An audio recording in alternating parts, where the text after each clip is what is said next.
عبادت کرنے سے آپ کا دل نرم ہوتا ہے، اور اگر آپ چاہتے ہیں کہ آپ کی پریشانیاں ختم ہوں تو آپ کو سوچنا پڑے گا کہ یہ رکاوٹیں کیوں ہیں اور ان کو کیسے حل کیا جائے۔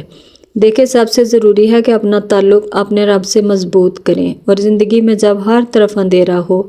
آپ پکے ایمان کے ساتھ اپنے رب کو پکاریں تو وہ ضرور ہماری پکار کو سنتا ہے۔ مالی مشکلات، رزق کی تنگی تو تقریباً ہر گھر کا مسئلہ ہوتا ہے، لیکن اس کے ساتھ ساتھ کچھ مسائل ایسے بھی ہوتے ہیں کہ چاہتے ہوئے بھی ہم ان کو حل نہیں کر پاتے اور بہت پریشان ہوتے ہیں کہ کیا کریں۔ ایسے میں ہمارے دل میں ایک ہی بات آتی ہے کہ دنیا کے لاکھوں لوگ، رشتہ دار، ہمارے بہت قریبی بھی مل کر ہمارے مسائل کو حل نہیں کر سکتے، تو ایک ہی ذات ہمیں نظر آتی ہے، وہ ہے ہمارا رب، جو ہمیں کبھی خالی ہاتھ نہیں لوٹاتا، ہماری فریاد کو ضرور سن لیتا ہے، ہمارے گناہوں کو معاف کرنے والا ہے۔ آج میں نے سوچا کہ آپ سے ادھر ادھر کی باتیں کرنے کے بجائے اپنے گھر کی کہانی اپنی آنکھوں کے سامنے دیکھا، اللہ تعالیٰ کا وہ معجزہ بیان کروں جس نے ہم سب کی زندگی یوں کہہ لیں کہ بدل دی اور زندگی کی سب سے بڑی مشکل کو حل کر دیا۔ سب سے پہلے السلام علیکم، امید کرتی ہوں کہ آپ سب خیر سے ہوں گے اور اپنی اپنی زندگی میں خوش ہوں گے۔ الحمدللہ میں بھی بالکل ٹھیک ٹھاک ہوں۔ دیکھیں، کچھ لوگوں کے پاس زندگی میں سب کچھ ہوتا ہے، روپیہ، پیسہ، شہرت، عزت، مگر سکون کی بہت کمی ہوتی ہے۔ تو اللہ تعالیٰ سے ہمیشہ ان چیزوں سے پہلے سکون کی دعا کیا کریں کہ اللہ تعالیٰ ہمارے دلوں کو سکون دے، کیونکہ یہ سب سے بڑی نعمت ہے۔ اور دیکھیں، جب زندگی میں ہر طرف اندھیرا ہو جاتا ہے اور آپ کو کچھ نظر نہیں آتا اور آپ ٹینشن کا سامنا کرتے ہیں، تو تب اپنے رب سے اپنا تعلق جو ہے اس کو جوڑا کریں۔ تو ہوا کچھ اس طرح کہ ہم بہن بھائی جو ہیں سب ہی اپنے اپنے گھروں میں تھے، مطلب جیسے ماں باپ نے چاہا کہ بچوں کی تعلیم سے جب فری ہوئے ہیں تو ان کی شادیاں وغیرہ ہو جائیں اور اچھے گھروں میں ہوں، تو جیسے ماں باپ نے سوچا تھا الحمدللہ ویسے ہی اچھے لوگ ملے، اور جیسے جیسے ماں باپ کی خواہش ہوتی تھی کہ ایک بہن کی یا بھائی کی جیسے بھی شادی کرنے کی، تو وہ سب کی ہوتی گئی اور الحمدللہ سب ہی اچھے اچھے گھروں میں گئے، مگر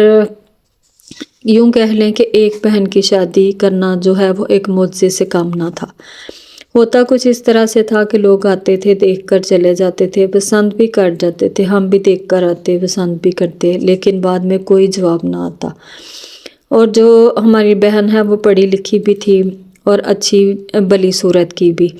لیکن اس طرح کا پرابلم تھا کہ رشتے تو دیکھتے تھے، مطلب ہو کوئی نہیں رہا تھا۔ اور اس طرح سے کہہ لیں کہ ایک سال نہیں بہت سال جو ہے ہمیں لگے، اور امی ابو بہت پریشان رہتے تھے کہ کیا کریں اور کیسے ہوگا یہ سب۔ تو ظاہر ہے ماں باپ پریشان رہتے تھے تو ہم بہن بھائی بھی پھر اس وجہ سے بہت زیادہ پریشانی میں رہتے تھے، اور پھر گھر میں کچھ اس طرح کی چیزیں ہونے لگی کہ ہم لوگ خود بہت ڈر جاتے تھے، جیسے بہن کے کپڑے پھٹ جانا اور کپڑوں کے بیچ میں سے ایسا جو ہے نا کپڑا نکل جاتا تھا، ایک ایسا پیس نکلتا تھا جیسے کاٹ کر نکالا ہو، اور یہ ایک دفعہ نہیں بہت بار ہوا، اور کئی دفعہ تو امی ابو اور ہم لوگ بھی رشتہ دیکھ کر آ جاتے تھے، اور پھر امی ابو یہ کہتے تھے کہ اب میں تھک چکا ہوں، اور پھر اس کے ساتھ ساتھ جو ہے ہم دل برداشت بھی ہو جاتے تھے۔ نماز کی عادت تو یوں کہہ لیں کہ الحمدللہ ہم لوگوں میں شروع سے بچپن میں سے امی ابو کی وجہ سے تھی، اور الحمدللہ آج تک کی عادت ہے۔ اور پھر جب رشتہ نہیں ہو رہا تھا، ہر طرف ناامیدی تھی، لوگ دیکھتے تھے، پسند کرتے تھے، پسند نہیں کرتے تھے، لیکن پسند کرنے کے باوجود بھی ان کا کوئی جواب نہیں ہوتا تھا۔ پھر امی نے ایک دن کہا کہ سورہ بقرہ پڑھتے ہیں، سب گھر والے بیٹھ کر، سب بھائیوں بہنوں ہم نے مل کر سورہ بقرہ پڑھی، اور ہم نے اس کی کوئی تعداد فکس نہیں کی، اور ساتھ استغفار کی ایک تسبیح جو ہے ہر بندہ ایک ایک کر لیتا تھا۔ ہم روز ہی ایسے سورہ بقرہ پڑھتے تھے، جتنی ایک دن میں کوئی پڑھ سکتا تھا پڑھ لیتا تھا، یعنی ہم ہر نماز کے بعد جتنی پڑھی گئی ایزیلی پڑھ لی، اور ساتھ استغفار کی ایک تسبیح آپ 2 دن میں مکمل کر لیں، 1 دن میں کر لیں، یا آپ جو ہے ہر نماز کے بعد جتنی آپ پڑھ سکتی ہیں پڑھ لیں، اور آپ جتنے دنوں میں مکمل کر سکتے ہیں کر لیں۔ اس کے ساتھ ساتھ استغفار کی ایک تسبیح اور اول اور آخر درود شریف، اور یہ میری آنکھوں دیکھا معجزہ ہے۔ اگر آپ کے گھر میں بھی کوئی ایسا مسئلہ ہے،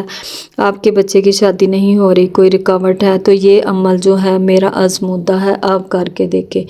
اور اس کے ساتھ ساتھ میری امی یوں کرتی تھی کہ جب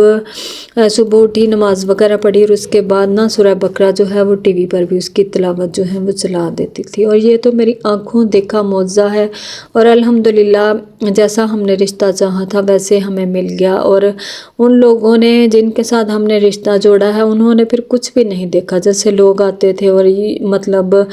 بہت سے نقص نکال کے جاتے ہیں، اور ہر گھر میں ہی ایسا ہوتا ہے، لیکن جب رشتہ ہوا اس سورہ بقرہ کے پڑھنے کے بعد، استغفار پڑھنے کے بعد، تو یقین ہی نہیں آ رہا تھا کہ جھٹ پٹ سے منگنی بھی ہوگی اور شادی بھی ہوگی۔ اور اگر آپ کے گھر میں بھی کوئی ایسا مسئلہ ہے تو آپ سورہ بقرہ جو ہے اس کو اس طریقے سے پڑھیں، ساتھ استغفار کریں، اور انشاءاللہ آپ کے مسئلے جو ہیں وہ حل ہوں گے۔ تو امید کرتی ہوں کہ آج کی ویڈیو آپ کو پسند آئی ہوگی، تو ویڈیو پسند آئے تو لائک اور شیئر اور چینل کو لازمی سبسکرائب کریں۔ تو ملتے ہیں کل ایک نئے ٹاپک کے ساتھ، تب تک کے لیے اللہ حافظ۔